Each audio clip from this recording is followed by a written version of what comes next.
Hello, Budget Peeps! Noong nakarang taon lamang ay pinag-utos ni Pangulong Bongbong Marcos ang pagsasagawa ng pag-aaral sa full devolution ng functions and services sa local government units or LGUs at ang mga posibleng panukalang pag-amyenda sa Executive Order No. 138. Dahil dito, patuloy na nagsasagawa ng pagsisiyasat ang Committee on Devolution kung paano maihahanda ang mga LGU para sa inaasahang implementasyon ng full devolution.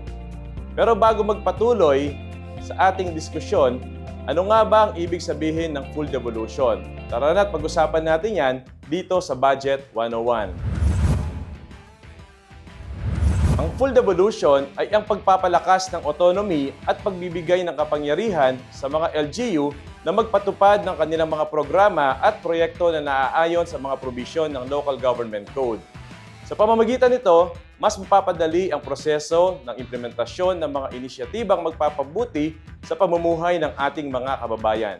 Ayon kay Department of Budget and Management Secretary Mina E. Pangandaman, na siyang kasalukuyang chairperson ng Committee on Devolution, magsasagawa ang national government ng capacity building, training at seminar upang mahasa ang kakayahan ng mga LGU at maging handa ang mga ito sa inaasahang implementasyon ng full devolution sa bansa.